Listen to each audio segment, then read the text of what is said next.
మనకి universal health policy తీసుకొచ్చారు. ప్రతి పేదవాడికి 25 లక్షలు వైద్య సహాయానికి అవసరమయ్యే విధంగా వాళ్ళకి అవసరమైతే అది అందించే విధంగా కూడా ఈ హెల్త్ పాలసీ ఉండబోతుంది రాబోయే రోజుల్లో. మీకందరికీ తెలుసు, ప్రతి దగ్గర కూడా మనం ఇప్పటి వరకు ఎన్నో కార్యక్రమాలు చేసుకుంటూ ఉన్నాం. ఈ 17 నెలల్లో ప్రతి ఒక్కరికి ఎప్పుడు ఏ టైంలో ఏది కావాలో అది మన ప్రభుత్వం నుంచి, మన కోవూరు కాన్స్టిట్యున్సీలోనే కాదు అన్ని దగ్గరలా కూడా వాళ్ళు అందించడం జరుగుతుంది.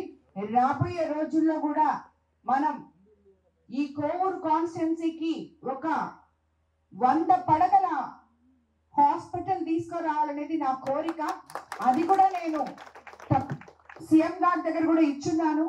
ఏదో ఒక రకంగా ఈ P4 విధానంలోనో ఏదో ఒక రకంగా హాస్పిటల్ 100% తీసుకొని వస్తాం. మన కోవూరు కాన్స్టిట్యున్సీలో ప్రజలకి ఎక్కడ ఈ హాస్పిటల్ అవసరం ఉంటే, ఎక్కడ ఉంటే నలుమూలల నుంచి ప్రజలు అక్కడికి వెళ్ళగలరో అటువంటి ప్లేస్ లో తప్పకుండా ఈ 100 పడకల హాస్పిటల్ కూడా తప్పకుండా పెడతామని చెప్పి కూడా మీకు అందరికీ ఈ సందర్భంగా మాటిస్తున్నాను.